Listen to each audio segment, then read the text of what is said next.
Hey everyone, Thatch here. Welcome to the Puckle Podcast. We're excited to talk to you today about a lot of our favorite Pokemon that we think need to have something extra. But before we get into that, a little bit of housekeeping. I'm going to be in a tournament on Twitch and YouTube live streaming for a creator showcase for the Pokemon TCG. So if you want to come by around noon Eastern, YouTube or Twitch at youtube.com/pucklpodcast or twitch.tv/thepucklpodcast. I'm going to be streaming there all the games I'm playing in, and it's going to be a really good time. I'm excited. I hope you guys are there. Of course, we're still going to stream on Wednesday, so definitely be there too if you want to see me try to figure out what deck we're going to play. And then finally, we still have the survey going on. I know I sound like a broken record, but please, if you haven't taken the time to fill it out, please do. It helps us out.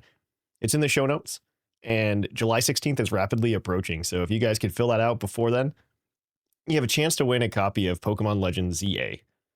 But until then, guys, that's everything I've got. So let's get on with the show and puckle up for another exciting episode. And now, coming to you live from atop the Lavender Town Radio Tower, it's the one, the only, Puckle Podcast.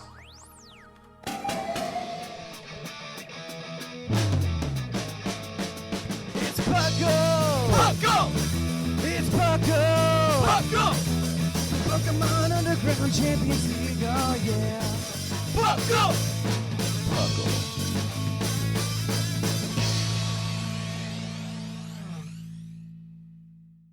Welcome to another exciting episode of the Puckle Podcast. I am your host, Trainer Thatch, here today with my spectacular co-host. We've got the one and only Sublimemanic back again this week. Somehow, some way. Somehow, some way. We'll And work we've for food. Okay, stuff. and Clod9. Clod9, hello everyone. Welcome to this specially early Puckle Podcast. We record several days ahead of release. Like a professional organization would. I mean, it is a holiday weekend. It is a holiday weekend. 4th of July. Here in the United States, we do celebrate our independence. So yeah, but welcome to the Puckle Podcast. Puckle, of course, stands for the Pokemon Underground Champions League, a nonsensical name where we talk everything Pokemon, from the trading card game to the video game to everything in between. A nonsensical name we came up with in 2007. There we go. That's what I'm supposed to say. But yeah. So like we begin every show. Have you guys been up to anything cool? Anything fun? Anything Always. Pokemon? Yeah. It was my last check-in. Yeah. I don't know. I did get 2 Sylveon EXs in the pocket, which is that's actually like a news blip this week because there's no news. Oh, well, there you go. Yeah. Yeah. What about you, Claude? Anything fun? I've now won my local league twice in a row now with Toadscroll Ooh. and EX. We should talk. I think it's wonderful. I have a Mhm. guy who plays nothing but Typhlosion, which is by far the worst matchup. And Yeah. I made him cry the other week. Oh man, don't make people cry, Claude. Well, I mean, You know he what? was Make just that so one bad. person cry Yeah. specifically, though. It's So okay. it started out with him prizing 2 Cyndaquils, and then Yeah. every turn I went Prime Catcher, Cyndaquil on the bench, Boss, Cyndaquil on the bench, Oh. Boss, Cyndaquil on the bench, Boss, Cyndaquil on the bench, and I did it like 4 turns in a row, and it was just like, all right, well, this was my only way to win, and it just happened. It reminds me of the last regional I played in a couple of years ago, when Lost City was still in rotation. I was playing. I just like picked up.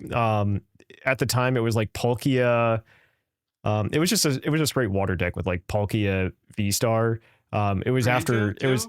It had, yeah, obviously it had Greninja. It had Greninja Radiant, like the Radiant Greninja. Oh no, I was talking EX, but okay. No, it didn't have. It was just like a Palkia deck with like some other water. It was water box essentially. It was taking. Box when it Yeah. works. But I just remember I played a Gardevoir deck, and I like got the Lost City down and like pulled off Radiant Greninja Snipe on like 2 of the Rolts, and then I took out a 3rd one, and so like all the Rolts were in the lost zone, so they couldn't even recover them. It felt real good. That game felt real good. I was firing in all cylinders.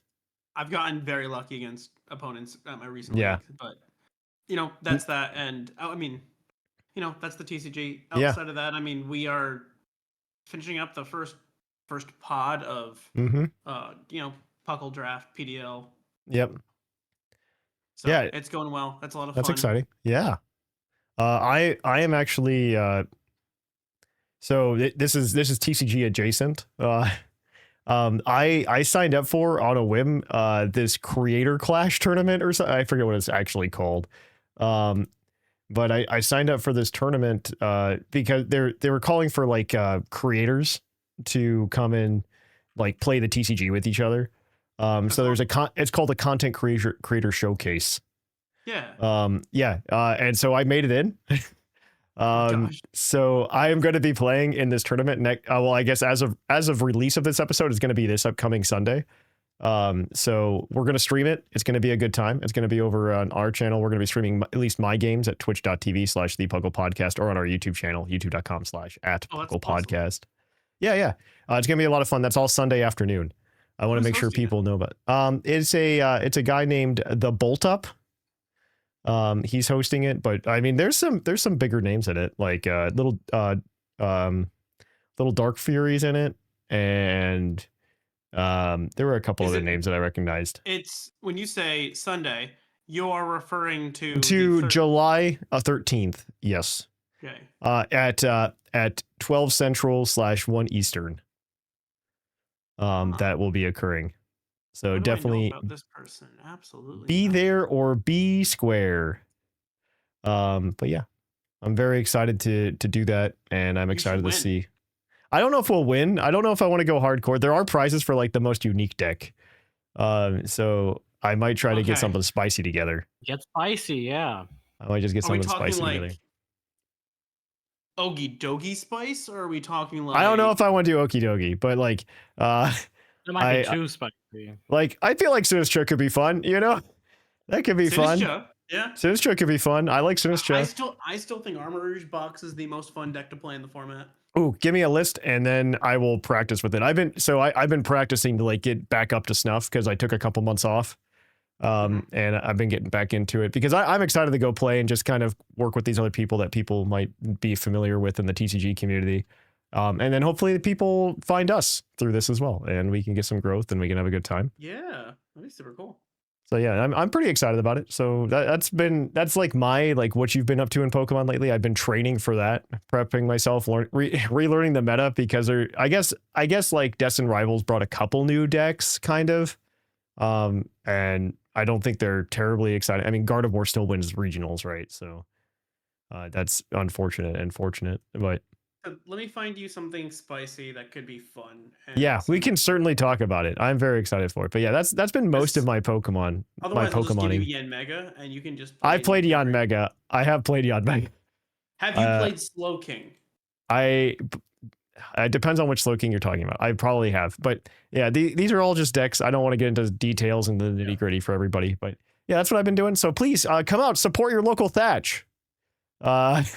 On Sunday, July 13th at 1 p.m. Eastern, noon Central, and I think that's like 10 Pacific. Come out, so hang out with us. It's going to be a lot of fun. I'm very excited to do it, and we're just going to be goofy with it. I doubt we're going to win, but we're going to have a good time while we're there.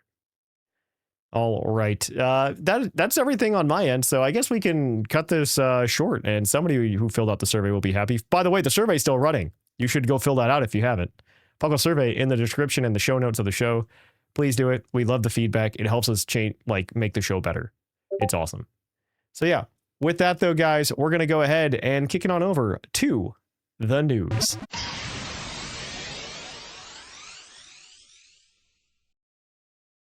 Welcome to the news. In the news, there is absolutely nothing to talk about. But first of all, we're getting new Pokeballs, new wand Pokeballs. We're getting the Moon Ball, the Safari Ball, and the Level Ball. And actually, 2 of the 3 of those are exciting. So I'm very excited to get like the Level Ball and the Moon Ball. I really want to see those. Yeah, I might pick one of those up. Like I'm a sucker for curveballs. I'm not gonna lie. My favorite's still the Lure Ball, which I think already came out. But those are definitely coming back. So check those out if you're into spending $100 for a Pokeball. Someone is, and that someone could still be me. Geodude, Graveler and Golem Home Sweet Cave Evolution plush is now on Pokemon Center for $90. You can evolve your Geodude into a Graveler, into a Golem, into one of the worst designed Generation 1 Pokemon of all time. You can do that. Cool, though. Yeah, it does look cool. It's cute. I don't know if it's $90 cute, but it's cute nonetheless. Very true. You know what? If you're buying that $100 Pokeball, maybe buy this with it. Maybe buy the $90 Geodude evolving plush. I feel like it's such a weird Pokemon to do this with. Granted, they are all like similar shaped, so it probably you know, works. they're all cylindrical. I could see how it was probably they're all just balls, right? So they're just balls, and I guess you can turn them in and out. Like, I am impressed because like I've seen the things before where you can like flip them once, but I've never seen it where you can do it 3 times. So I am impressed. I will say that I am very impressed at this thing. So yeah, I think it's a very, very cool item. But yes, Claude, I will let you take on this next piece of news. Got it. The Switch 2 is going to be permitted for Worlds, VGC, and Unite. Woo! Wow. That's exciting. A fully charged Nintendo Switch, Nintendo Switch Lite, Nintendo Switch OLED, or Nintendo Switch 2 with a working USB-C port are allowed for the tournaments at Worlds. So that's exciting. Yep. So you can use it. Good, because Pokemon Unite actually has like menu speeds that work on Nintendo Switch 2. Yes. But yeah. Wow, they're letting you bring it. The infrastructure's there. And then for Go news, we have the next event for Pokemon Go is the Hisui Celebration, running July 8th through the 13th. It adds Hisui and Zorua into the game, which is kind of cool, and hidden and shiny boosts to Hisui and Voltorb and Quillfish. Actually, those are solid shinies. I'm gonna pull it up right now. Electrode's actually viable in like the competitive probably. scene of Go, so that might be a good chance. The shiny for Hisuian Voltorb is actually like really good though. I love the Hisuian Voltorb shiny because it's not bad. It's good. Like it's good. It's like I don't like regular Voltorb shiny where it's like turns blue. Granted, it's still not bad. But when it goes to like the heavy ball essentially when it's shiny, which I think is really cool and a very cool and cute touch. When it goes to the heavy ball. So kudos to them making good shinies. Like, that's all. Yes. This has been Thatch.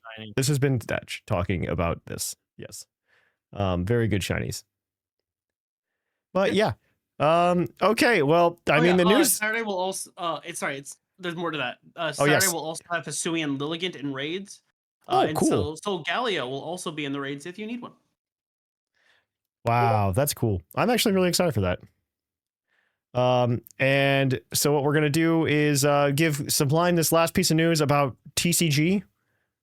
Yeah, literally what it says on the news is, turns out Sylveon EX's Draw 2 on Evolution is really good in Pocket. I mean, it is. Which makes sense because if a regular deck is 60 cards, a deck of 20, Draw 2 is the equivalent of Draw 6 of a regular, for perspective, right? Yeah. That sounds right. Yeah. Also, I pulled the secret rare art, so I'm very happy. It's a pretty card, and it's like very splashable. Like, you just pair it with I think people are like trying to figure out what all they can combine it with. At the moment, Greninja's the go-to.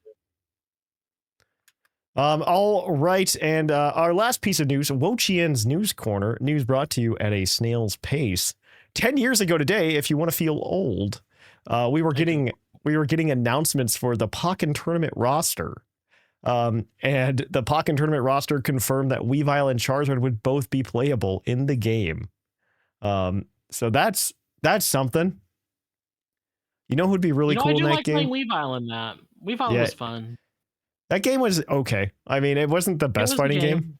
It was definitely of the Pokemon games. It was certainly one of them. That's right. And correct. Yeah, Charizard was announced, and so was Weavile. So that's very, very exciting for all of those people who love both those Pokemon. And then I think they also announced like Jirachi and Whimsicott as supports as well at the same time. So that's cool. You know what Pokemon would have been good in this game? It would have been Ceruledge. Ceruledge would have been a good Pokemon. Ceruledge would have been really good. Yeah. Yeah. It would have. It's very good in Unite too, which I guess is yeah. the closest new fighting game there is, right? Yeah, exactly. Sort of. So to finish things off, first, Puckle's Badge Bonanza is still going on right now. For July, we're playing the Pokemon trading card game for the Game Boy. Originally released for the Game Boy, probably Game Boy Color as well. It's also available on Switch if you have an NSO membership. You can also play the 3DS version, or you can play it however you can get access to it.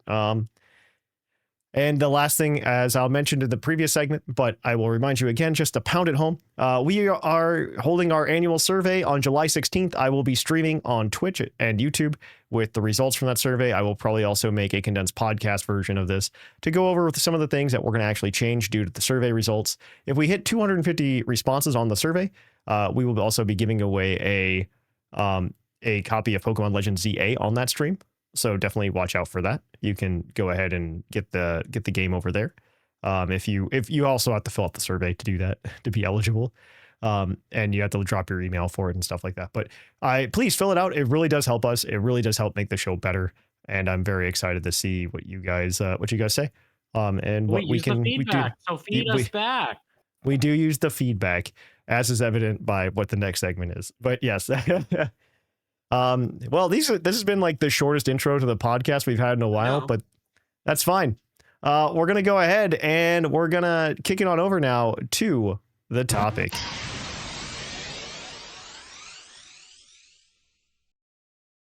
Welcome to our topic. Our topic today is Pokemon we think need more love. These are Pokemon that may be underappreciated, we think, in the Pokemon franchise, or Pokemon that could just like use a little bit of a buff to bring them somewhere different. So I'm excited to get there because I think there's just a lot of Pokemon that, maybe it needs an evolution. I don't know. Maybe it needs just like a move or two, maybe a stat buff, or maybe it could just like get a cool TCG card, right? So I think there's just a lot of Pokemon like that. I think they did a great, well, I mentioned it last week. Sublime, you were here. I sure was. I believe like regular Farfetch should just be allowed to evolve into Surfetched. Like, agree. I think that should just happen. Like the name. Like Farfetch just needs to like evolve into Surfetched. What if instead of Surfetched it was Gentlefetched? I don't know. Oh, that would be good. I like that. That's cool. Give it something. I think now that they've finally like ripped off the Band-Aid that is like is them being terrified of giving certain Pokemon evolutions.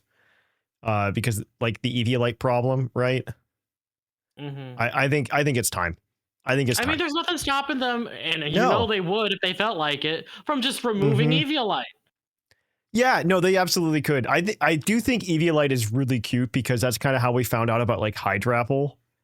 Was because it was working on Diplin before the Blueberry Academy came out, and I thought that was really cute. Like that's like a little like Easter egg. I don't know. I think it's still very cute. I think it's very cute that even though like we can't evolve Stantler in Paldea, which is a major like problem. I think that the fact that it can still use Eviolite in Gen 9 is very cute.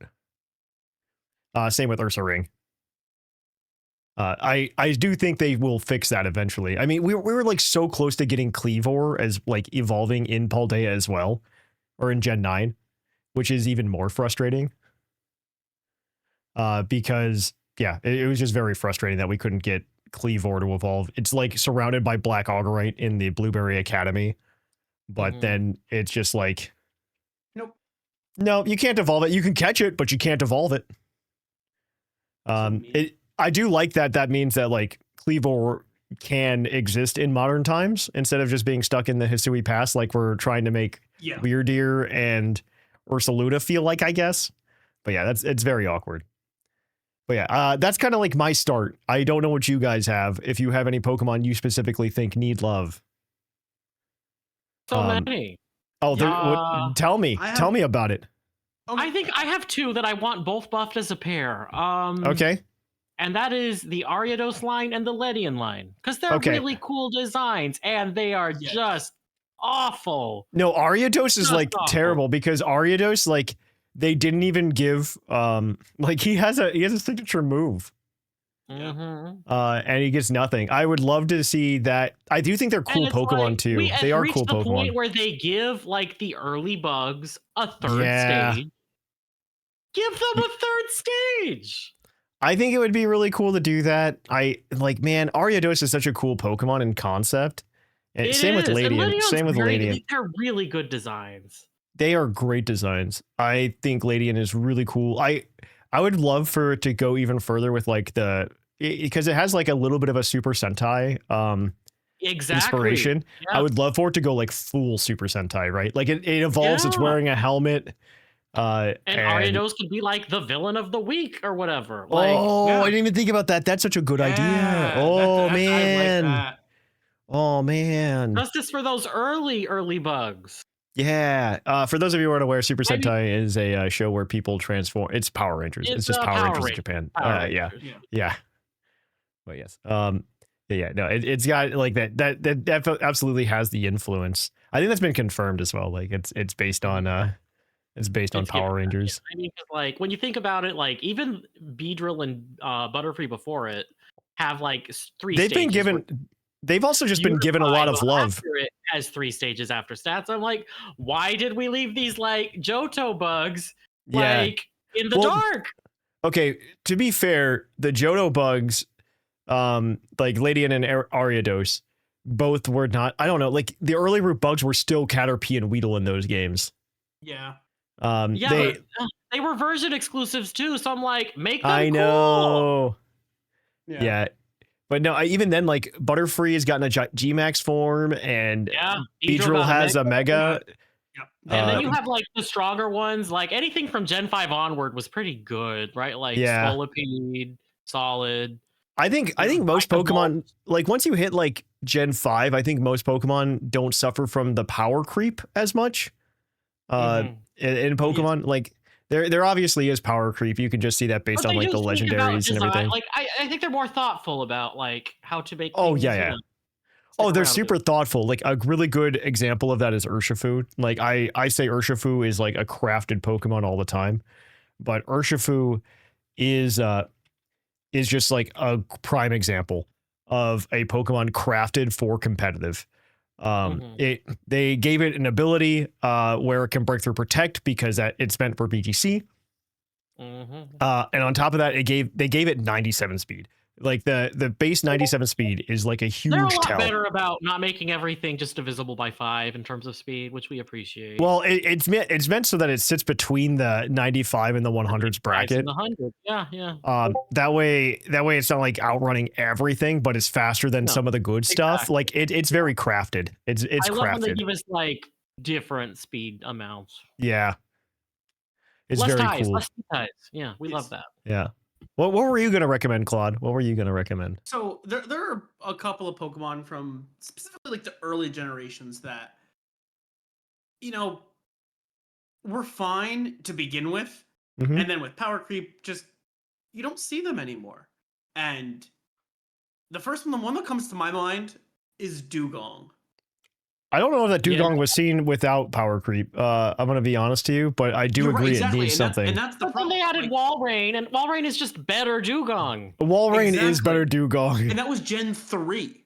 And I know. Then, it's gotten absolutely nothing. Like, it's like... It's turned into a Dex filler Pokemon.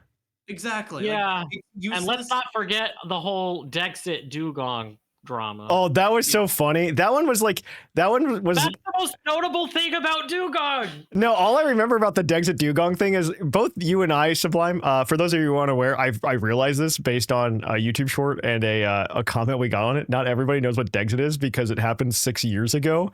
Oh my God, I just aged 6 years with that comment. Yeah, right. No. But Dexit is when in Generation 8 they announced that not every Pokemon would be available in every game, as they had been up to that point.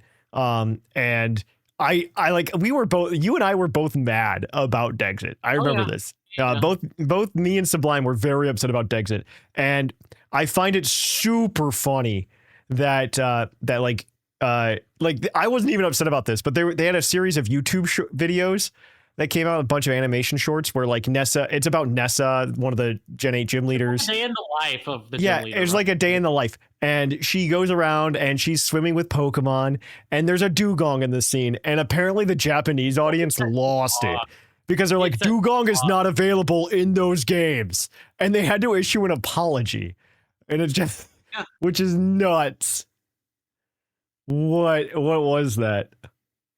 What was that? Dugong does need something. What is another, like, can we get a narwhal that's an evolution of Dugong? I would love to see like an evolution or even a regional variant or something. We get seal, Dugong, narwhal. Like, I miss what do you think? Like, what buff do you think it would get, like, on its stats? Like, the stats are actually not terrible looking at them, but they're not like great. Like, if you're gonna make it viable, it needs to have something. Like, either buff the special attack or buff the HP a lot. I mean, its move pool is also kind of terrible. So attack stat, differentiated is the physical water ice type or something. But isn't that Warren already with Curse and Sword Stance? I think that's more. I would say it's probably more Arctivish. Yeah, true. Arctivish is good. That's true. But like that's the problem. Well, maybe give it a different type as a regional variant. Evolve it. Oh, a regional would be really good, actually. I think regional Dugong could do well. I think a convergent would be better. A rock type to break through icebergs or something. Oh, I don't like saying convergent because I don't want to wish that into existence. I know. And I think the convergent, like steel. Yeah, that's just another Pokemon. That's not even a Dugong. Fair. But you're just like, what if we just made a new Pokemon that looked like Dugong? No, it's Dex filler. I absolutely agree with you. It's Dex filler. It's 100% Dex filler, and like, it doesn't have anything going for it. Has it been in anything other than BDSP on Switch? I don't actually know the answer to that. I don't know. I don't think so. I thought it was in one of the Sword and Shields, right? It was not. It was only in Brilliant Diamond Shining Pearl. Even Pokemon doesn't want it to be around anymore. Like yeah. It's not like there are certain Pokemon that are very weak in the games or in the TCG, but have such an aesthetic about them. Well, I don't think they need buffs or anything done to it. And my mind goes straight to Delibird. Okay, Delibird is a great Pokemon on its own. It's flavorful. It's fun. It has its own little design. Oh, Delibird gets plenty of love despite how weak. Exactly. Yeah. I think maybe because of how weak it is, but like that's so true because we got like Iron Bundle. Yeah. Sure. No, Dugong. Fan service, I do believe that Dugong needs something, and I do remember this was a while ago. This was like back in Sun and Moon era of the Pokemon TCG, maybe even before that. Dugong had like an okay card that was used for stun for a very long time. Okay. It was like the way to beat Blacephalon for a minute. Because Blacephalon EX was a really big deck. At the time. For quite a long time. It survived many changes. So one of the ways to beat it was this Dugong deck. The Dugong deck couldn't beat anything else, but it could beat Blacephalon.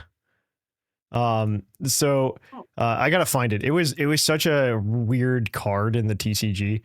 It wasn't Unbroken Bonds. This was Gen 6 actually, way back in the day. Oh wait, no, not that one. It was the Fates Collide Dugong. I'm thinking of the Fates Collide Dugong. The Fates Collide Dugong had an attack for 1 water energy. Flip a coin. If heads, your opponent's active Pokemon is now paralyzed. If tails, your opponent's active Pokemon is now asleep. Both these are just conditions, which are good in the TCG. Right, yeah, and then you're doing 40 because you're hitting for weakness instead of 20 damage. So you could probably effectively like stall out a Blacephalon EX deck. I'm pretty sure there was probably a tool that you could equip to do damage more to EXs or something at the time. Oh, probably. There's probably like a choice band equivalent or something. I'm sure there was some math involved. Yeah. But yeah, I think it was used because I think they overlap for like a year or something like that, if I'm not mistaken. I could be wrong. But yeah. All right. Do you guys have anything else before we move on to our next round? No, I'm down for next round. Oh man, next round. Yeah. Okay. I think this Pokemon has not seen. Man, I just lost it in my brain. I just lost it. But there's I mean, there's a lot of Pokemon that I think have just kind of been like lost to time. I was originally going to be like Fanfi and Donphan, but we got the Paradox, which is like, recently. but like even then I wish they were better, but I really think I'm just trying to think about Pokemon that like I haven't seen in a while or a hot minute. Like I think Dugong was an excellent example of a Pokemon that needs some love. Like that was very good. I don't know. Like I think there's a good number. Like Love Disc, I think doesn't have the utility that it used to anymore. No, I mean it does always have that heart scale thing going on. So the heart scale thing used to matter. It doesn't matter anymore. Because in Generation 9, you can just like change your move pool willy-nilly. We don't need Love Disc no more. And so I want Love Disc to just get a little bit of something, give us that connection to Alomomola that never happened. I know. Yeah. I like that's wild to me. The fact that we didn't give evolve it into separately is. I do genuinely believe that like Alomomola might have been like a scrap Gen 4 design where they were going to evolve a Love Disc into Alomomola, and then they just repurposed it for Gen 5 for the soft reboot, and they wanted to make no connections to previous generations. I can see that. I think that genuinely happened. Yeah. Yeah, I think that probably happened. But yeah, I think Love Disc could use something. I don't know what it is, but it could use something. Like just give it anything. It doesn't even have to be good. It just something cute about it. Give it the Delibird treatment. Give it something to do. Yeah. Oh man, could you imagine a Paradox Love Disc? Oh my gosh. I don't know what the opposite of a heart is, but whatever the opposite of a heart is, a broken heart that is a skull and crossbones. That's a Love Disc Paradox. My favorite thing about Love Disc is that two of them can kiss and then flutter away like a butterfly. That happened in the anime. I just think it's a missed opportunity to be like, oh, to evolve your Love Disc, you need to have one male and one female in your party at the same time, and they both level up, or something absurd like that, and suddenly becomes they both evolve. It's like it needs something. That'd be cool. I kind of want it to be almost like a fusion Pokemon, like a reverse Shedinja, where when it levels up, there's a second Love Disc and then it evolves into like a butterfly or something like that. I think that could be cute. That could be cool. Yeah, I think that could be really cute. Get behind something like that. Yeah, I think that's a good idea. But yeah, what else do you guys have? I have a later Gen Mon that I think could use some love. And I know when people think about like later Gen Mons, like, oh, they're already power crept enough. Mm-hmm. But I'm going to go all the way to Alola. There's a bunch of... I think the Alola Pokemon are the most recent gen that I think really... Some of them could really use some love. I think the real problem with Alola is that the average speed of the Pokemon there is so slow. Very slow. Yeah, but you have a lot of Pokemon that I think don't do anything from that game, and I mean, it's fine. But the one that I think I felt like it was hyped up and then just sort of fell off is Oricorio. Oh, kind of. I think Oricorio has a lot of potential that is underutilized. Correct. It's actually very popular in the Pocket game right now. Oh, I believe it's very popular in Pocket. I think that there's a lot of missed opportunity with Oricorio. I do agree with you. I think it's underrated. I think that it has such good flavor for Alola that once they left Alola, they completely forgot about it and it's never been talked about. I they went off of the idea of let's terrains are a thing. Let's they did bring it back in. They did bring it back in Paldea, which I really appreciated. It being back in Paldea. But I just think it could use some more love. With the fact that you get 4 typings too. Oh, there's so many different styles of dance we could do, Well, the thing that really bums me out is that I kind of wish they would have matched the Oricorio typings to the Tapus of each island. right? Like the pom pom in electric, and then we had the POW style for psychic. I do wish we would have gotten a fire Tapu and a ghost Tapu, and then maybe there's room for like a grass Oricorio or and a water Oricorio to go along with it. I think that would be cool. Honestly, their stats aren't bad. I could. I think the on the stats cusp are bad of is the being problem. usable somewhere. Yeah. Yeah. Like, it is such And Dancer's a great good Pokemon. ability too. Man, Dancer's. But it's built for doubles. Like Dancer is built for doubles. It's built for their VGC scene, and it doesn't see play outside of gimmicks because Oricorio itself, even like in the regional decks, can't live, and can't survive. Yeah. Like, and it's 2 generations out from when it came in, and even in its main generation didn't do anything. That's just how I want to say weak it is. I feel like it needs any sort of just bonus and buff to it, and it would be drastically better. Yeah, I agree with you. Give it 10 stats. Just speed or special. Yeah, seriously though. I would give it a 10 to everything, and even then, I don't think it'll be good enough. I mean, 10 to everything. That's like higher stats than a starter at that point. That's fine. Yeah, I guess. I mean, that's true for lots of things. Would be good. Like, it either needs to have like more speed and more special attack for it to be useful, or the right partner or a better typing. Because I honestly think the flying is what's hurting it the most. I think it would be really cool if you could do a thing where it like switches typing. I don't know how you would implement that though this late in the game. You know what I mean? A battle item. Yeah. Like there could be an Oricorio specific battle item where like it switches typing in battle. Like I think that could be cool. Yeah. But I mean, I also think there's a way where they could make more Oricorios. Oh yeah, they should make more. They should make more nectars. I think there's a very real chance we at least get like new Tapus or something in the future. I wouldn't be surprised if that happened. I mean, there's more than 4 Hawaiian islands, right? That the Alola is based on. So I could see a world where we get on like some Hawaiian deities. So I don't know how. That's many true. Of those Hawaiian That's true. That's true. I still think it'd be cool to get like another one. I mean, to be fair, they did like finish out the genies with an Amorous. I do see something similar like that happening in Pokemon Legends EA where like we get something new in a legendary. Like that's very possible. Granted, they've kind of just like thrown out the patterns out the window with this being a completely different game than Legends Arceus. So I don't even know what's happening anymore. But yeah, Sublime, do you have anything else that you wanted to talk about? I do. And it's just like, this is just for symmetry for my brain to be happy, but okay.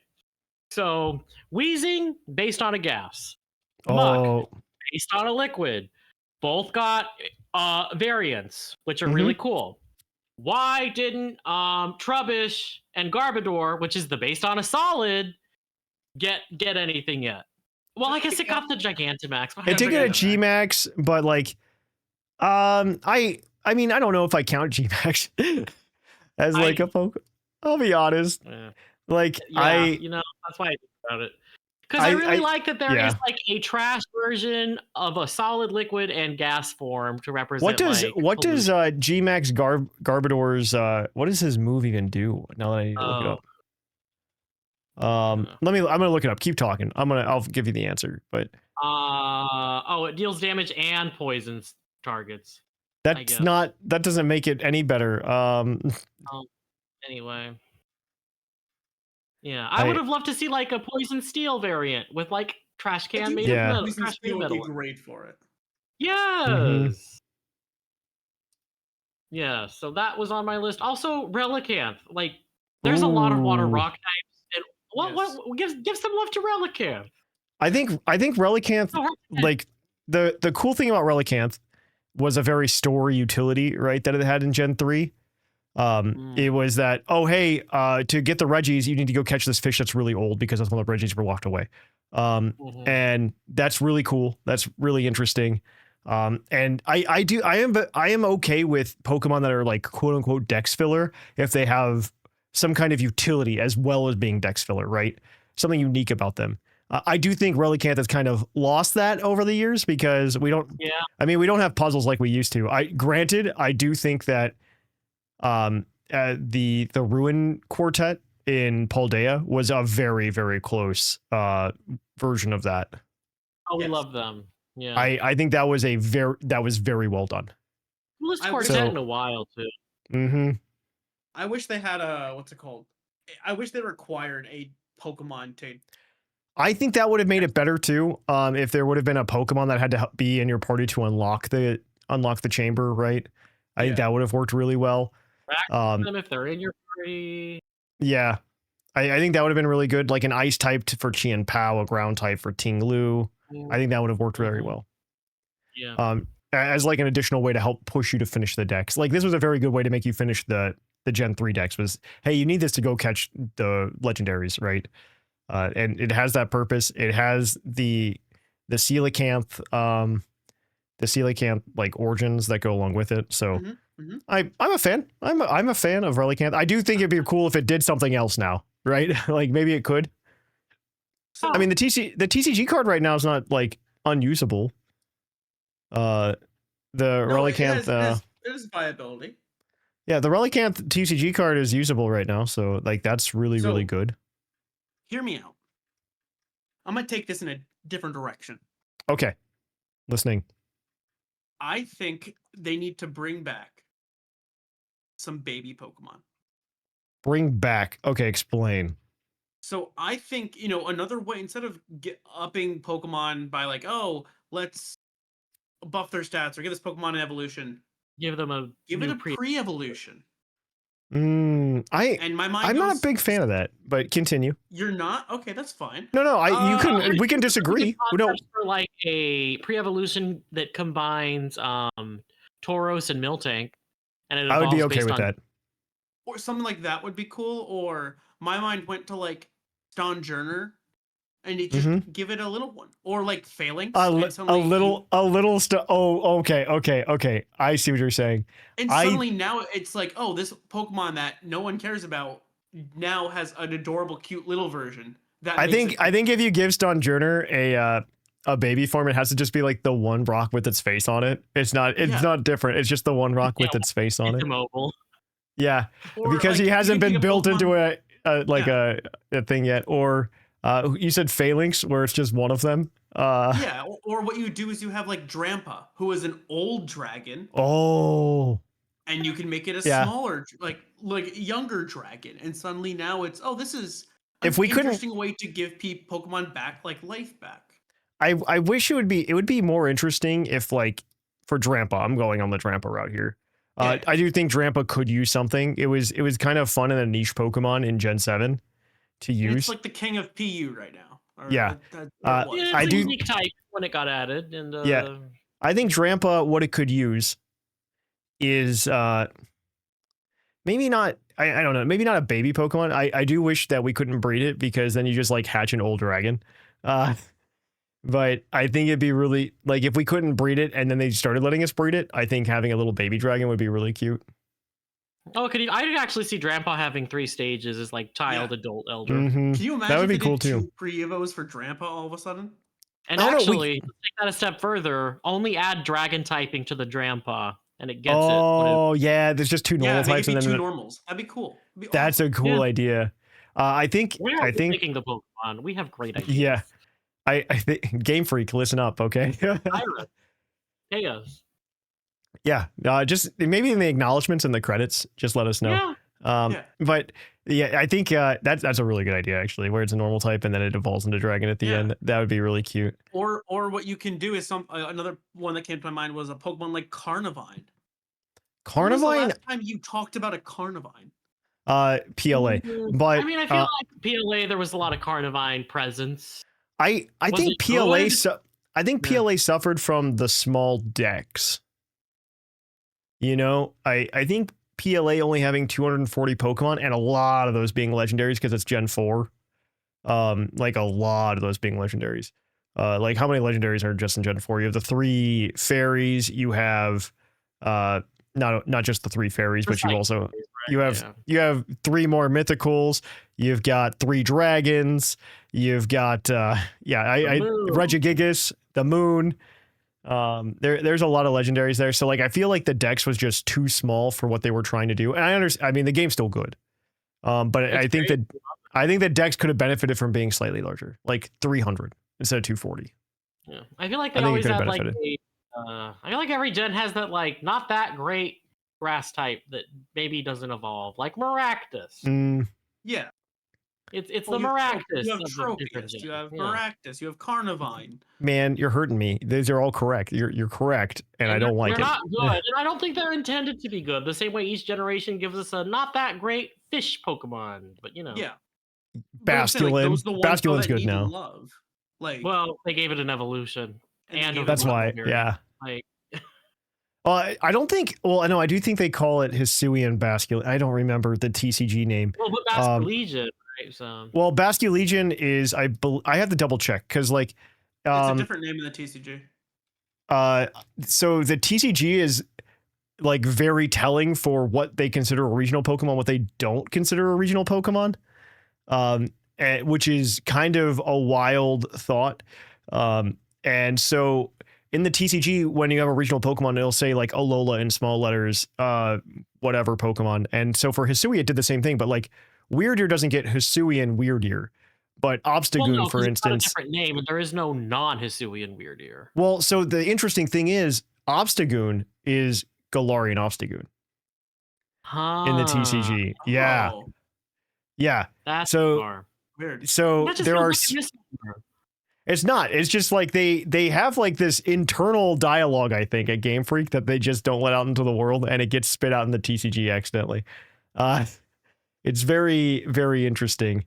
I have to pull it up because like there is a Basculin card, a White Stripe Basculin card. Oh, they do call it Hisuian Basculin. So White Stripe Basculin is just Hisuian Basculin.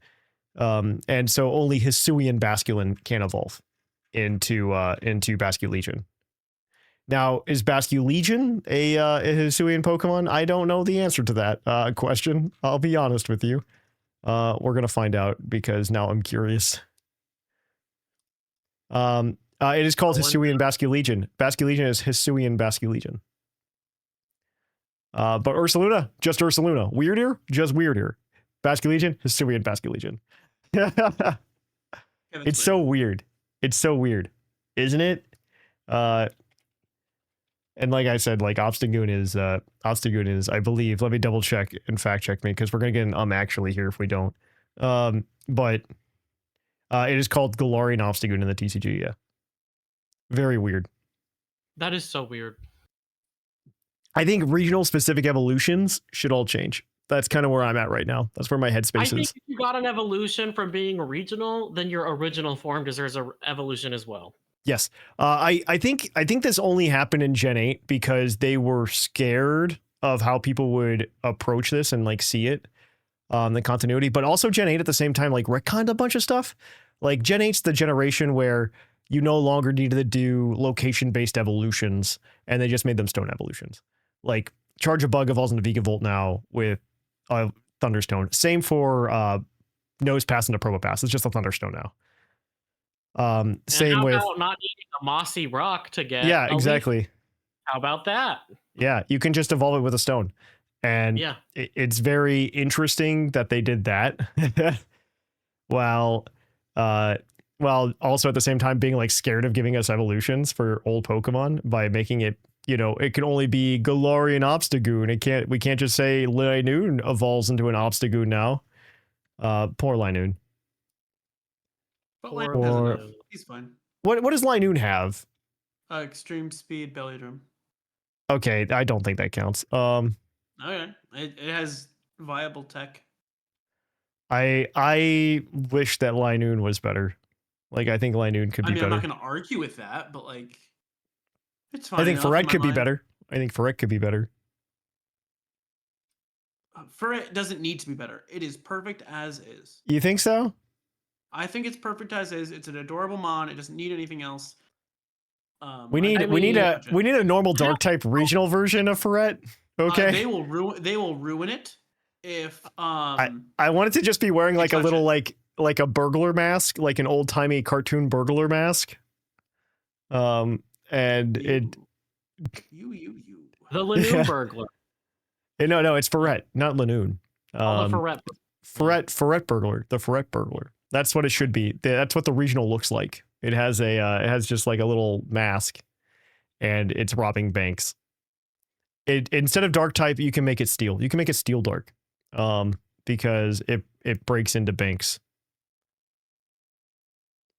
How does that make you feel, Claude? I don't want them to touch it. I don't. Baby boy. He's fine. He's a good Pokemon. It's fine. Leave him as is. He's a happy camper. The long body Pokemon. That's what he goes by. Yeah. He's a long body. He's great. Are there more Pokemon that share that? I mean, it should be Steelix, but it's not. We have the long leg in Ariados, long tail in Apom, long neck in Giraffe Rig, long nose. Wow, Gen 2 added a lot of long nose in Phanpy, longevity Pokemon in Relicanth, the long tail Pokemon in Ambipom, still long neck for a Giraffe. Yeah, wow, fun. All right, do you guys have any other Pokemon you think need more love?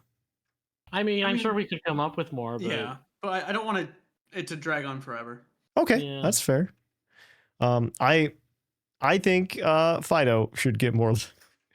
It's not good, and it should have been a Fire Fairy type. Changed my mind. I would love a Fire Fairy type. We have a fire. We do have that.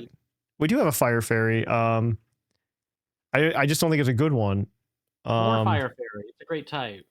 What's our Fire Fairy? I thought we got a Fire Fairy. Did we not? I thought we got one. I don't think we do. No, we don't. We don't. Really? No, we don't. Wow. It'd be too powerful. I swear we got one. But I want one. I don't know. We definitely don't. I thought we got one this gen. Add a third to the Armaru Cerulege. Add a third, make it Fire Fairy. Oh, that would be good though. Yeah. That would be good. Ooh, we could shoot a bow and arrow that's heart themed. There you go. Ooh, Cupid. Yeah. Wow. Exactly. Do it. Armaru, cowards. Cerulege, and Cupid. We'll workshop it. That's okay. Cupid but the concept something. is there. Cupid something. All right. Well, yeah. Let us know what Pokemon you think needs love in the mailbag. We this know week. you think something needs love because you're gonna say your favorite, and that's okay. You are. You're right. Your favorite Pokemon that's not Ferret needs love. Or whatever. Yeah. All right. Well, with that, guys, we are gonna go ahead and shut down the topic here, and we're gonna go kick it on over now to Puckle's Poke Quiz, where we're gonna quiz your co-host on their insane Pokemon knowledge. We'll catch you on the flip-flop.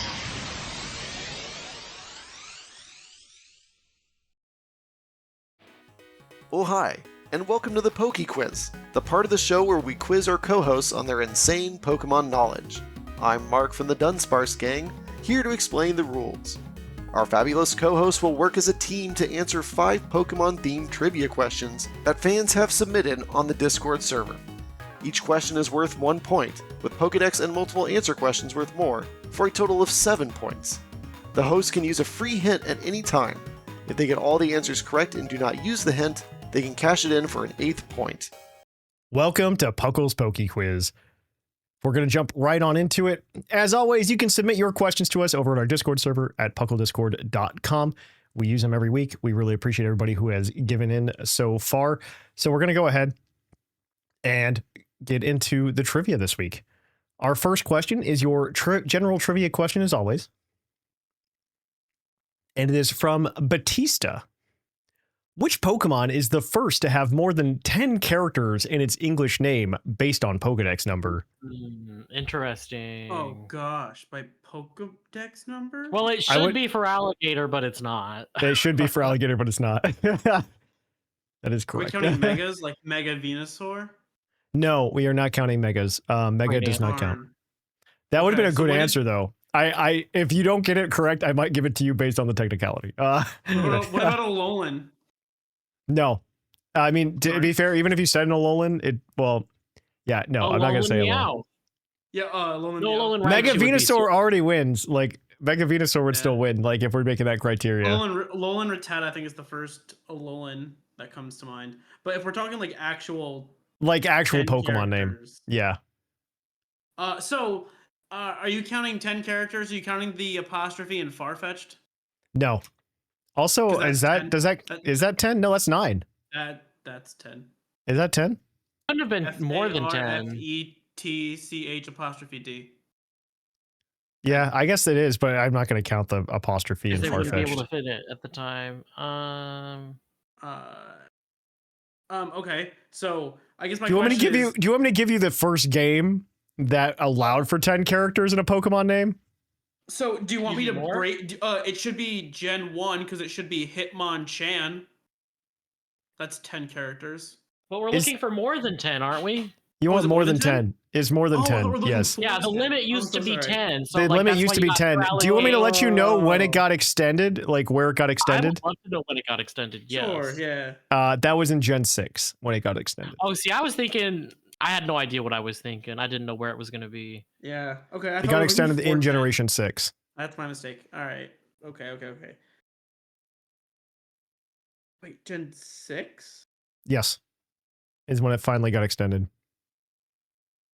Gosh, that's so late in the decks. Yeah, it is.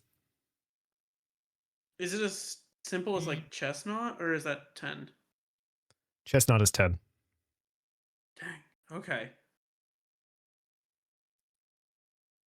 You're getting That pretty means there's close. so many- Oh, maybe it's Gourgeist with all them sizes. Oh, well, they're not listed in the name. No, they're not listed in the name. Oh gosh, now I'm like I'm so confused because if it's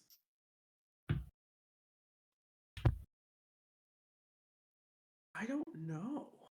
I genuinely don't know. Just give me a name. Just guess a Pokemon. The only name that I know that's Mega over Venusaur. 10 is Crabominable. Give me an answer and I'll take whatever you give me. Crabominable is the only one I know that's over 10.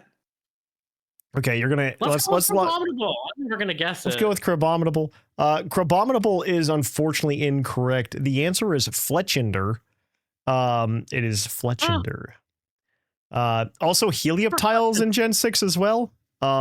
Which is, I believe, 12 letters. But yes.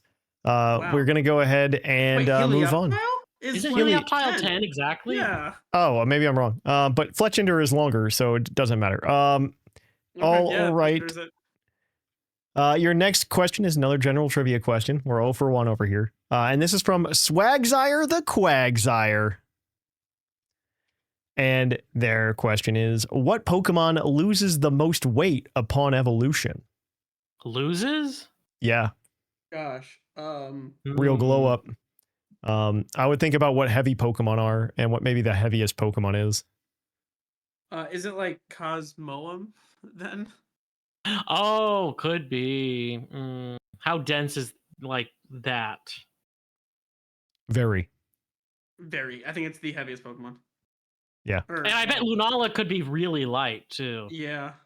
I can see that being the answer. Because I think Cosmoem is like near the max, which is like, what's it? 1,000 kilograms. Yeah. Kilograms. And I'm almost positive that Lunala or whatnot is going to be like under 1,000. So yeah, Lunala looks like a paperweight. Like, yeah. Like so a light the Pokemon that evolves and Lunala loses the works most from. would be Cosmoem. Yeah. Well, we need the Pokemon that it evolves into as well. Lunala. I assume it's Lunala over. Yeah. So are we going Lunala? Yeah, I don't assume it's the steel type. Lunala is correct. Cosmoem into Lunala. I think it loses like 800 something kilograms as a result. Icon. Skinny legend. Literally skinny legend. Yeah. All right. You guys are 1 for 0. Your next question is your Pokedex entry. And this week, the Pokedex entry comes from Lax Luke. Your first entry is going to come from the Pokemon Shield Pokedex. And it says, these Pokemon in Galar often have beautiful and delicate voices. Some of these Pokemon have gathered a fan base. Oh, some of these Pokemon have even gathered a fan base. My bad. I dropped a word. Can you repeat one more time? These Pokemon in Galar often have beautiful and delicate voices. Some of these Pokemon have even gathered a fan base. I have absolutely no idea.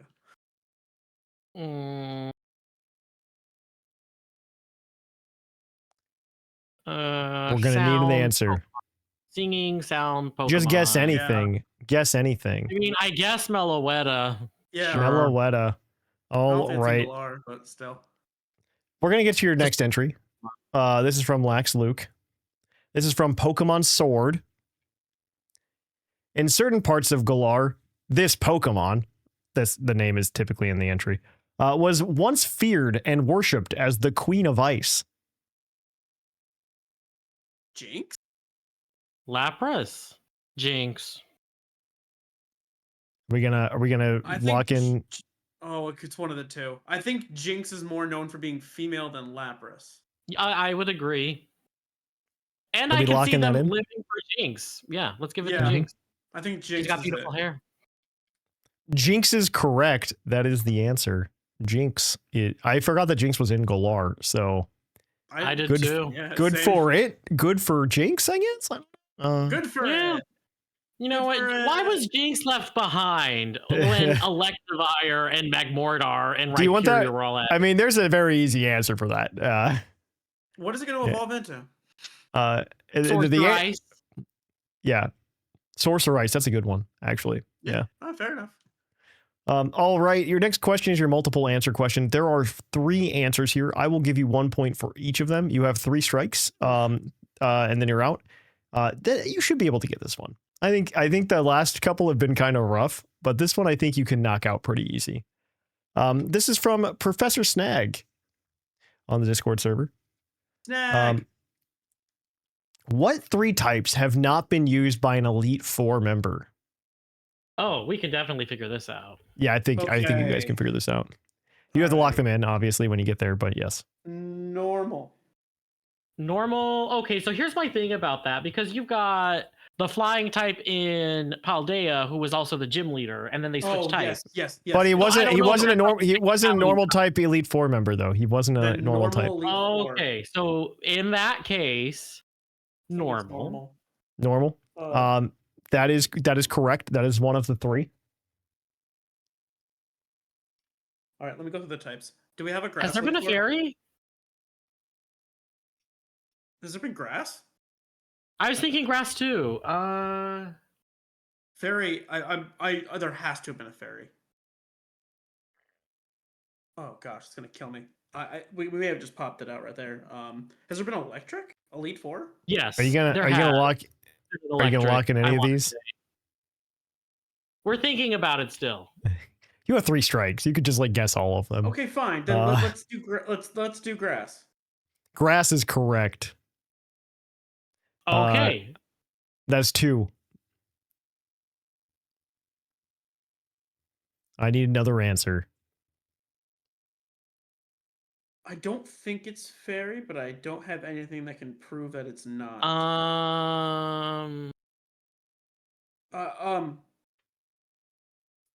Are we counting the Blueberry Academy Elite Four? We are. Because then there was fairy in there. Okay, see, I wasn't thinking about them as Lacey. an Elite Four. Lacey, because that was the whole thing, is you had their Elite Four, and they were fairy there. Because that's where we got, I think, fire. No, we had fire before. We had fire before. Back in Gen 4. Irony of ironies, Gen 4. I'm going back. Who was the electric Elite Four? I think there's one in Alola. But I could... I'm not sure. Was that Steel? Because I don't... Electric's the only one I can't think of, because I think Alola You do have 3 strikes. You have 3 strikes. You haven't burned any of them Flying, yet. Steel, Ghost, Rock. We've done Flying. We've done Steel. We've definitely done Ghost and Rock. I need an answer. I think it's Electric. Let's guess Electric. Maybe that's the Electric. one. Electric is correct. That is all 3 of them. So you guys are 3 for 4, or 3 for 4. But you get 3 points here. So you guys are now 5 for 4. And so normal, electric, and grass are the correct answers. All right. Your last question is your base stat question, as always. From Smeargle19, what Pokemon with the contrary ability has the highest base attack? I want to say it's Malamar. I think you guys do have the hint as well. You guys haven't used the hint yet. Yeah, let's use the hint. This is a dual type Pokemon. One of those types is flying. Oh, an Amorous. Oh. Are we locking in an Amorous? I think yeah. Oh yeah, it has to be an Amorous. Are we knocking in an Amorous? All right. The correct answer is an Amorous. An Amorous has a base attack of 115, followed up by Lurantis at 105, and then Malamar at 92. All I know is it wasn't Superior or Spinda.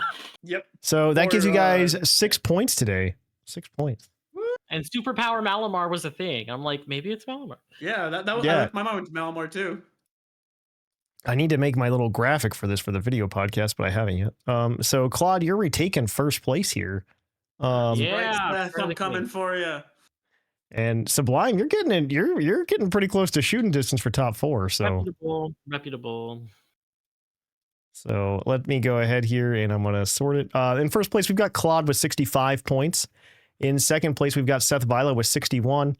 In third place, we have R Sigma with 55. Fourth place, Jushiro with 51. Fifth place is Sublime with 43.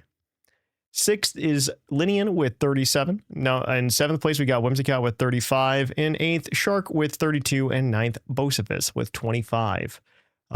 Top 4 with points in the end of November get to go. So it's still pretty much anybody's game. Bo could show up on the show a lot, or any other people, or Claude could bomb. Nobody knows. Do a lot of things. So with that, we are going to go ahead and we're going to end Poke Quiz. If you want more, tune in next week. But until then, we're going to kick on over to our Poke Opinion. Poke Opinion.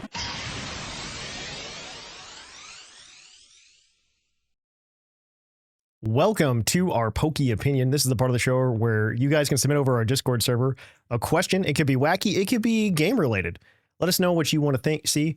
Today is a little bit in between. Usually people go and ask, like, what's your ideal team of 6, right? And I think that's really interesting. But Squid over on the Discord server asked this week, if you were to make a 5-man team for basketball out of Pokemon, who would be your basketball team? I love this. All right. Honestly, yes. I just want 5 fighting types that punch out the opposite team. And then you could cheat. You could absolutely cheat. Yeah. It becomes about catch these hands. If like, all right, now I have to give like the real answer of like what I think would work, and I need to pull up like what's this Pokemon database. I think Blaziken is one of mine, just because it's tall. I think that'd be good. I also kind of want just something that can fly. Like I might just do like Pidgeot. Oh, what's that one Pokemon from Paldea? Bombardier. Oh, what a good one! That's right. Yeah, I'm stealing that. I like Bombardier. Bombardier is, I think, Bombardier's in my top. Yeah, on my team. Bombardier. I mean, you could say something simple, silly like Alolan Executor, and have it just drop eggs from its.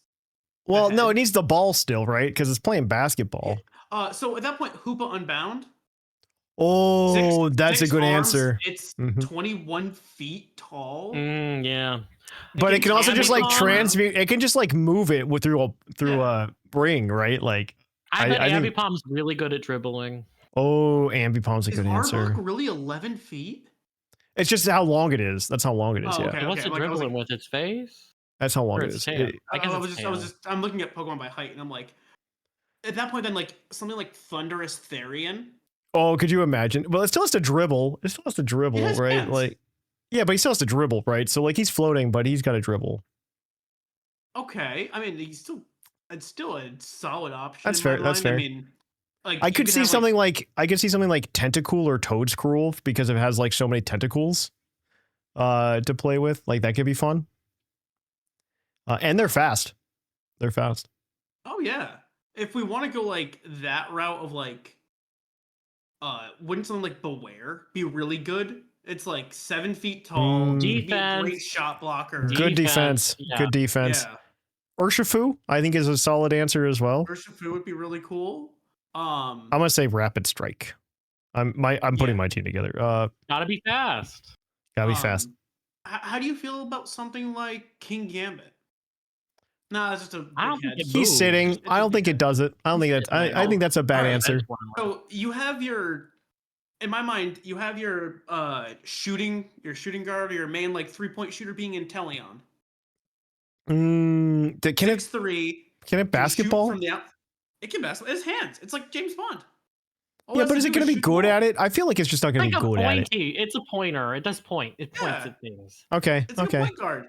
It's in the name. It is kind of point. Sure. Pointer. Sure. I think it would be good. It's fast. It can move around. I mean, it's the same thing as your Urshifu. That's fair. That's fair. That's fair. They're the same height too, which is kind of cool. That's fair. I mean, I'm trying to think about what else might be good. Like, I kind of just want like Bombardier is such a good answer.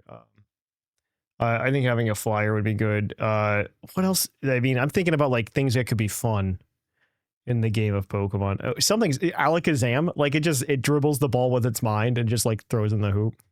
Well, what about something like Electros? That would be weird. Like it's floating the entire time, or is it on its like weird, awkward back legs? It can do either or, whichever you. It's like you know who's got giant hands? Necrozma. Necrozma. Necrozma has those big hands. Yeah. That's like a. I feel like that would be a better answer if we were playing like baseball. Or Trevenant. I feel like Trevenant could dribble okay. Trevenant's probably okay. I could see Trevenant being okay at basketball. And I bet Trevenant could move in unusual ways with all those like little Confagrigus with all of its hands? Yeah. I think Runerigus would be cooler because then it could compress itself to be like point guard or do play some defense. I think Runerigus might be better than Confagrigus. Also, maybe just Machamp. Should we? Yeah, should we be just Machamp? It can shoot. It can push people away with one set of arms. Passimian would be pretty good. Oh, Passimian's a football player though. It can still throw a ball. I feel like that's a Michael Jordan situation where Passimian's taking a break from football to go play basketball. I feel like something like Meowscarada could also pull it off really well. It is a magician. Even though it's only like 4'11". Okay. Out of left field, Orin Guru could be a coach. Oh yeah, absolutely. It uses instruct. Yeah. So another great coach idea would be like Galarian Darmanitan, and it goes between being chill to being zen, like the zen mode versus like nuts or like regular Darmanitan because it has. Oh my gosh, it's like coaching. Excellent with ball work already. Blacephalon. Oh my gosh, yes. How did we miss Blacephalon? The problem is I can see it could accidentally throw its head through the hoop and explode. That should count. If you get your head through the hoop, that's a 3-pointer. 4 points. Oh, that's funny. That's funny. What an idea. I mean, if you're looking for just like big-bodied Pokemon, Buzzwole is right there. Yeah, Buzzwole's a winner. Buzzwole could do it. Buzzwole could shove some people around. Yeah. That's very true. Well, yeah, we have multiple teams. We have multiple teams. I think that's our team right there, and you can determine which one. Man, shiny Blacephalon's so good. Why do they did it so well? Yeah. Man, Pokemon, why you got that all figured out, huh? Got that all figured out. But yeah, all right. Well, if you would like to let us know what your basketball team of Pokemon is, you can let us know over at puclpodcast@gmail.com.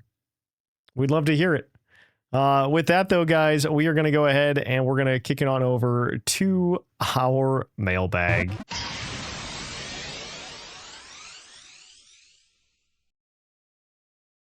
Welcome to our mailbag. The mailbag is the part of the show where you can email us at puclpodcast@gmail.com and let us know what you thought of the topic last week.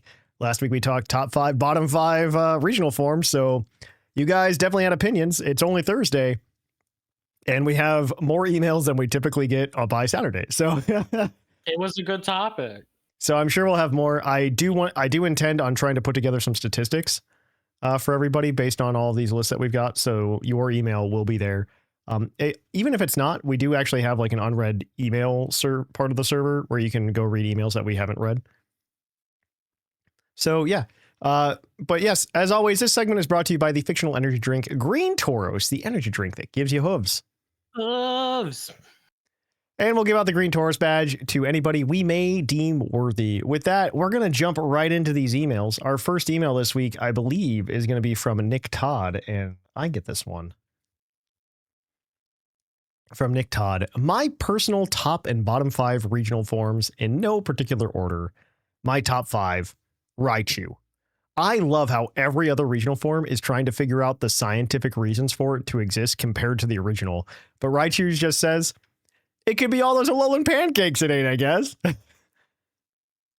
Number 2, Ninetales. What can I say other than it's the best example? Basically the poster child for regional forms. Yeah.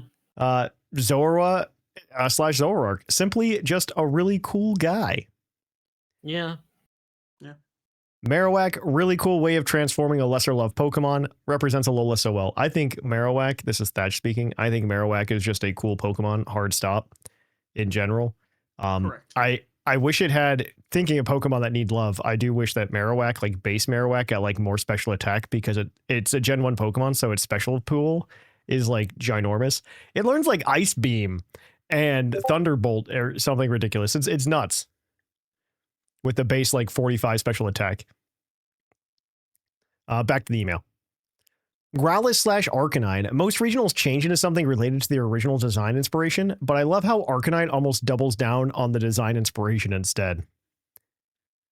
Honorable mentions of Runarigris. Not sure if it counts as a regional of Cofagrigus or not. It does not. It's a completely different Pokemon. All right. My bottom 5. Number 1, Stunfisk. I didn't like the original, and this version doesn't do much to improve upon it.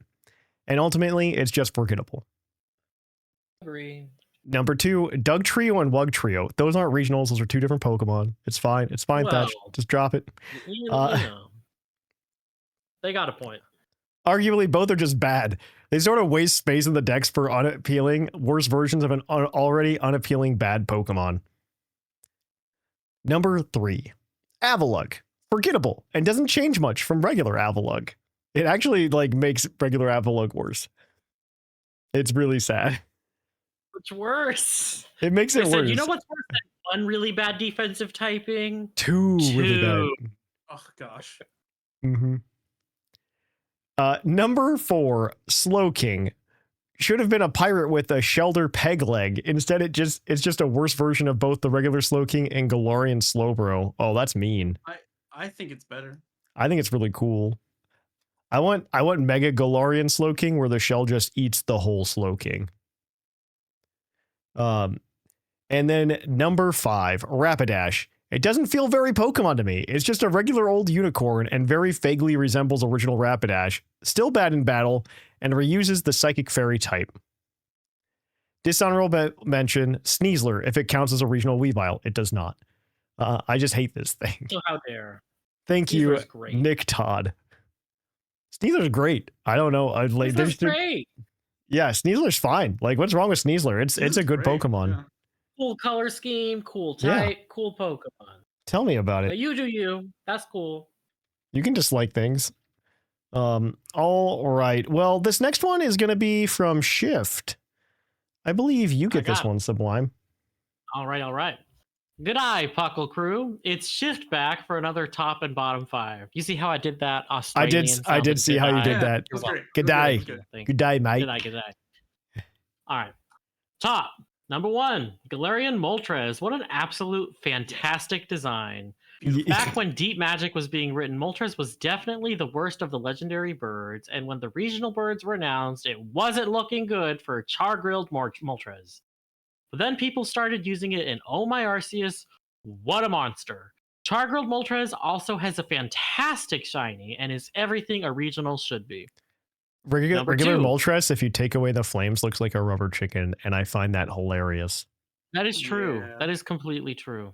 Yeah. Alolan Raichu. I've always liked Raichu, and Alolan form is great. I love how it surfs on its tail and reminds me of the Pokemon Stadium animations. My only issue with the Alolan Raichu is that it doesn't learn Surf when it evolves. Does it learn Surf at all? I hope not. I need to know. I hope not. That'd be really good. Let me check. That would just be too good. It would be just too good if Alolan Raichu learned. Like, what a perfect. Well, like, I'm upset that we did not put it in the top 5. It can learn Surf. Like, naturally? In Showdown OU, it has Surf. Well, yeah, because Pikachu can learn Surf because you can get a Surfing Pikachu. You can get a Surfing Pikachu, but if you're looking at Showdown, I'm looking to see if, like, if like it's in its move pool in such a way that like it's in its move pool in you mean you have to get how do you get Surfing Pikachu in Paldea? Because Pikachu can learn Surf in a number of different locations and it can be transferred up. You have to have it from a Pikachu that learns it. Also, you can catch. There were a bunch of events where Pikachu had extra moves in Paldea. Yeah. It had Fly as well. So like, yeah. Alolan Raichu on its own, I don't think can. Then that's sad. It cannot on its own. That is depressing. That is very. I'm just looking at it on my phone just to double check. But yeah, I digress. Lame. Number 3, Galarian Weezing. I adore this Pokemon. I like Weezing because of the anime and Pokemon Stadium, but the Galarian form makes it more hilarious looking. Like Jellicent. I always get a smile on my face every time I see Weezing G. That's fair. That's fair. Good. Number 4, Galarian Slowbro. Your bro is strapped now. Cowboy Slowbro is great. Wait, timeout. I like timeout. Gen 9 Alolan Raichu and regular Raichu learn Surf via TM. You know what? Sure. But still. I count it. That counts. Okay. I digress. Sorry. Yes. All right. Good to know. We got clarification. All right. Yep. Cowboy Slowbro is great. I like how this takes Slowbro's concept, but the Shelter can bite anywhere and it still evolves, which is really cool. I do like that it's a cowboy. Yeah, that is true.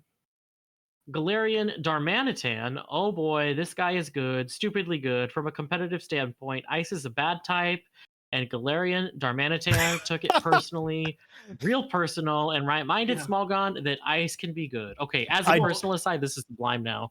Ice consistently wins on teams at the VGC Worlds. Like Ice is also Ice. You just have to use it offensively. Okay, also, Ice is. I don't think anybody says Ice is a bad type. Ice is a bad defensive type. That's different than saying Ice is a bad type. It's arguably the best offensive type. Yeah, it's a very. I would agree. Typically, the you just most have to use it strategically.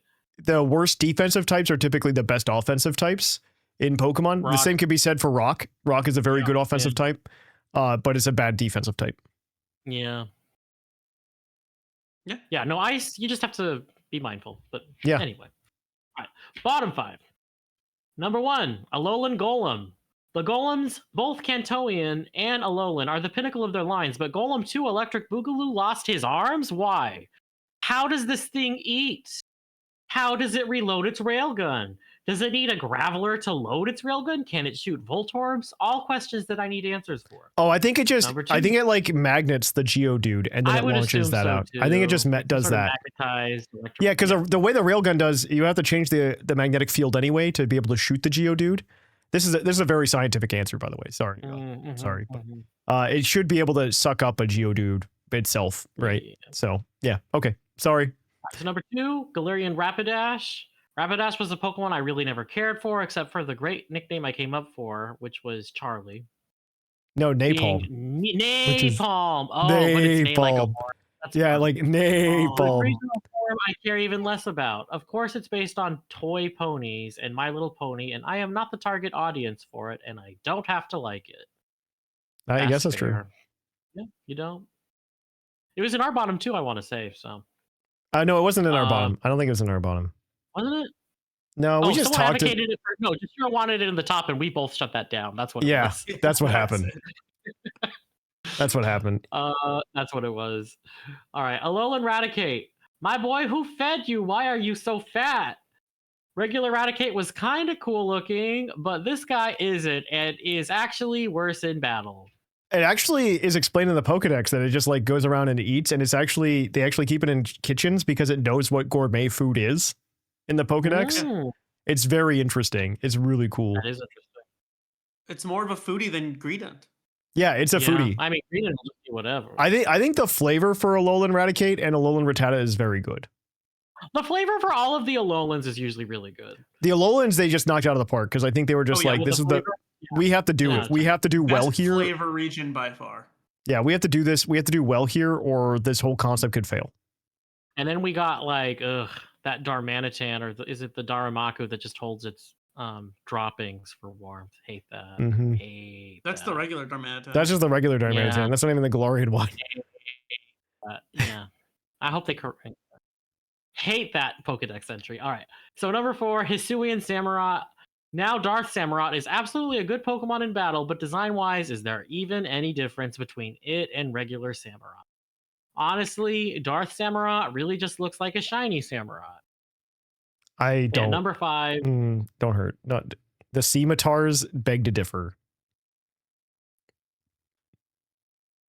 Number 5, Galarian Farfetch'd. My big problem with the Galarian Farfetch'd is why does this exist when Sirfetch'd could have evolved from a regular Farfetch'd instead? Okay, we did say that today. That's true. But thanks, Shift. So thank you, Shift. And All I right. hope you have a good day. Good day. Good night. Our next email is from Egotistical Elekid, and I believe Claude wanted to read this one. I do. This is a regional form, only top 5. And I'm okay with that. Egotistical Elekid surging into the conversation. Yeah. After nearly 9 years of listening to Puckle and only sending in 3 emails total, I couldn't resist writing in on what is possibly my favorite mechanic in all of Pokemon. The introduction of a Pokemon that now ranks in my top 2 of all time. And it just lists out 5. It's Alolan Raichu. From the moment I saw it, the callback was immediate and powerful. As someone who grew up on Red and Blue and is now in their 30s, this was a nostalgic nod to Puka, the original surfing Pikachu from the anime's Pucahuna episode. Pucahuna. Yeah. Pikahuna. The original Pikahuna. surfing Pikachu. Yeah. Pikahuna. For all the Gen Alphas out there, Surf wasn't so easily learned by your Pikachu. There were only exclusive event Pikachus that could surf or in need of an N64. As a lifelong beach bum, the twist on the Raichu launched it straight into my top 2 favorites. Galarian Slowking. I never liked standard Slowking until now. Somehow, all it needed was a little sludge and some deeply unsettling lore. With its hilarious signature move, Chilling Reception, strong draft league utility, and a standout Pokemon Journeys episode. It was a great Pokemon Journeys episode, by the way. This form transformed a Pokemon I disliked into one now I love. Well, I love the regular one because he said he needed pants that one time. And talks in the movie, which we love. Yeah. Any talking Pokemon I find just very exciting. Yes, Anyways, that's true. Hisuian Zoroark. Simply put, I believe this is the best designed Pokemon of all time. Haunting, beautiful, and emotionally resonant. Galarian Zapdos. A legendary with Looney Tunes energy. I grew up on Saturday morning cartoons, and this Roadrunner inspired take is that's too good. Is a pure joy. That's Fast, too good. furious, and full of character. Sign me up. Into it. Alola Marowak. This design elevates the original lore of Pokemon. The addition of ghost typing ties directly into its tragic story of Cubone and its mother, a tale woven through Pokedex entries for over a decade. A perfect fusion of narrative and gameplay. Each of these forms is a masterclass in regional adaptation, familiar yet fearsome, reshaped by their environments into something far more memorable. They're more than mere variants. They're reimaginings that enriched identities, deepen lore, and celebrate the evolving legacy of Pokemon. Egotistical Elekid searching out. Well, thank you. Okay, I think Egotistical Elekid gets the badge. Agreed. Based on the fact that I think he's the only one that doesn't have it. But yes, you get the badge, Egotistical Elekid. But because this is a top 5 episode, we have a 4th email. It is from Tamal this month, as always. And Tamal wrote us a nice email about his top 5 and bottom 5 regional forms. Good day, Puckle. Regional forms are a great way to give a new spin to old Pokemon. But we don't often see or hear about how regional forms interact with the originals, which is why I'm writing in yet again. Here are my top and bottom 5 regional Pokemon forms, but if they said, I choose you, they are married to their original counterparts. Yes, Pokemon get married. Those Pikachu and Ultra Sun and Ultra Moon did it. Don't at me. I assume this is the version of the email his wife allowed him to send in. Okay. Top 5 in no particular order. Hisuian Lilligant and Unnovan Lilligant. I know Pride Month is over for this year, but with this marriage, every month can be Pride Month. Both Lilligant are known for their beauty and grace, and in case of the Unnovan, the sweet-smelling flower on their head. The Moon Dex entry even states that when it finds a male partner, the flower droops and withers away. Unova and Lilligant keeps both of them calm and relaxed, and Hisui and Lilligant can just kick the tar out of the haters. Their combined efforts to grow gorgeous flowers helps them make the best floats for their local pride parade. Galarian Wheezing and Cantonian Wheezing. One eats filthy garbage and expels poisonous gases. The other eats poisonous gases and expels clean air. What a beautiful symbiotic relationship. They love to share a romantic glass of industrial runoff in the evening, and Galarian Wheezing didn't even need to buy a top hat for his wedding tux. It's quite literally a toxic relationship, but in the best way possible. Alolan Executor and Cantonian Executor. Sometimes all Alolan Executor wants is a short king to knock the tastiest berries out of the highest trees for. Sometimes relationships are just that simple, and we're all here for it.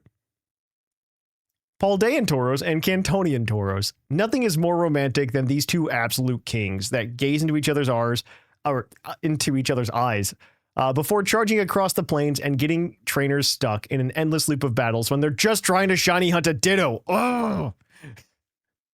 Personal experience, I assume. Alolan Meowth and Cantonian Meowth. Prideful, cunning, intelligent. These words can apply to both of these forms of Meowth. So when they're married, they naturally turn to a life of crime and become the Bonnie and Clyde. Banks, food stands, little old ladies, nothing is off limits for these two. They seamlessly work together to decorate their dens with the takings of their daily crime sprees.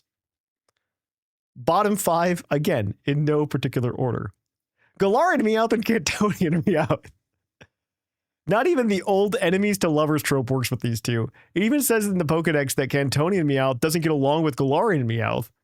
After a day of Cantonian Meowth sprucing up the den with fancy shiny stolen goods, Galarian Meowth stomps in the fresh off the fishing trawler, tracking mud everywhere, slaps a half-dead Magikarp on the kitchen table, and bellows in a thick Galarian Scottish accent. All right, lassie, here's your dinner. I can't do a Galarian or Scottish accent. I apologize. Still wriggling and bleeding it is. Get it done, you love. And the intent is there, but the delivery needs work. Galarian Mr. Mime and Cantonian Mr. Mime. These two initially bonded over a shared love for the theater, but their communication issues make the marriage difficult. Imagine trying to ask your partner what's for dinner in interpretive tap dance or miming. You forgot to take out the trash again. Galarian Mr. Mime often finds itself tap dancing towards the door to storm out after Cantonian Mr. Mime trapped it in a box for the 5th time that day. Alolan Ninetales and Cantonian Ninetales. Too many opposites to make this married couple work. The whole fire versus ice type makes cuddling up in their nest very difficult without one partially melting and the other freezing over. Alolan Ninetales. Yeah, too many. That's 18 tails. Alolan Ninetales is calm and collected, while Cantonian Ninetales is spiteful and vindictive. So if Alolan Ninetales makes his wife's morning berry juice too frosty, he runs the risk of being cursed for 1,000 years. Speaking of which, Cantonian Ninetales lives for a millennium, whereas Alolan doesn't. So in the grand scheme of things, their marriage won't last that long anyway. Wow, okay. That got dark. Galarian Stunfisk and Unovan Stunfisk. They have similar interests, like lying in mudflats waiting for the unsuspecting victims to step into their traps, but they always accidentally end up trapping their partner. And due to them being flatfish, they find it extremely difficult to give their significant other a smooch. Watching them try is like watching someone slap 2 soaking wet bath mats together, and sounds the same as well. Alolan Geodude and Cantonian Geodude. Marriages between Geodude never work out because their relationships are always rocky. But shout out to Mrs. Tamal for this week's idea. If there's anyone who wonders, it actually was approved by his wife. Mrs. Tamal. If there's anyone who understands what it's like to be married to a mediocre man, it's hers. Cheers, mates, Tamal. Well, thank you for that email. Like we said, egotistical Elekid, you get the Green Taurus badge.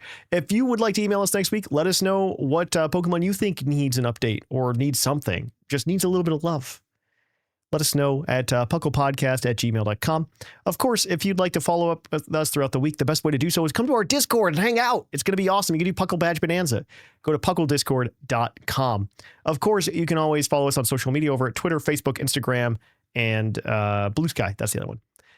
And then, of course, if you'd like... For July. What is the badge bonanza for July? We never talked about it. No, we did. I talked about it during the news. It is. You were paying attention, Claude. To the show. Not at all. No. This month's badge bonanza is Pokemon TCG for the Game Boy. Play it however you would like. So we, of course, either way, we're gonna go ahead and if you want to help or check out the stream, don't forget this Sunday, July 13th, noon Central, 1 p.m. Eastern. We're going to be streaming me in a tournament, TCG tournament. Maybe I could accidentally win. We'll find out. If I go to top 8, it's going to be a long day. But if we only do the 5 rounds, I think we'll be okay. Of course, we could also go ahead and what am I trying to say here? We always have that. Of course, we can always go ahead and follow us over at YouTube at youtube.com/puclpodcast. Unless you're always watching the show over there. Any subscription you give us helps. And finally, if you want to help support the show, you can go over to patreon.com/puclpodcast for ad-free versions of the podcast. I do have a show that's coming out. I just keep forgetting to put it together. And we have a bunch of other fun goodies over there. So yeah, with that said, guys, I have been Trainer Thatch. I continue to be Sublime. The 9th iteration of Clod9. And here in the Lavender Town Radio Tower, it's closing time.